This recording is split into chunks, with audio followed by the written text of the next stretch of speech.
March 9, 2026, unang pirma ng kontrata sa isang international company. Yung pangarap na matagal kong pinaghirapan at ipinagdasal, ngayon unti-unti nang natutupad. Pero sa bawat pangarap na natutupad, may kapalit na sakripisyo.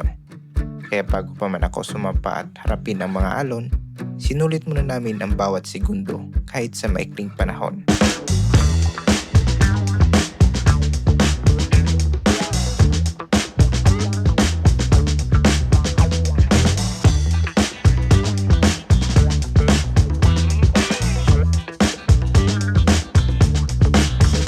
Hi guys! So now we are here at Shell Residence Manila in front of Mall of Asia. Here's Antoinette.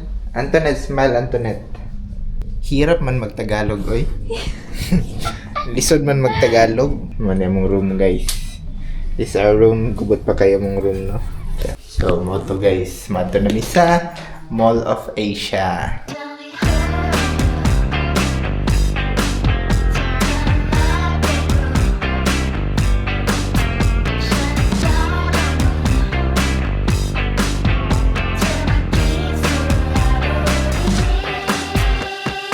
So, ang mga Bisaya nandito na sa Manila.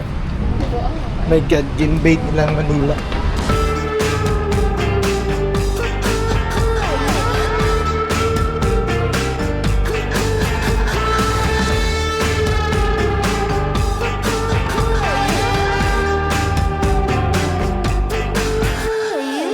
Ano ito?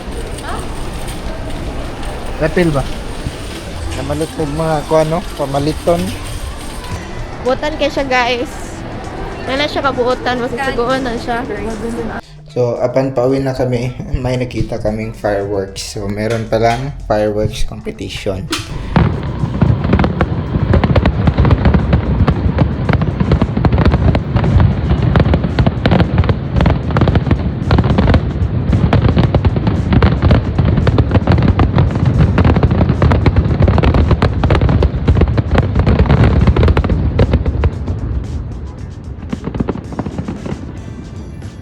So as a seafarer, bago tayo mag-embark ng ating vessel, lalo na sa international, we are months afar from home.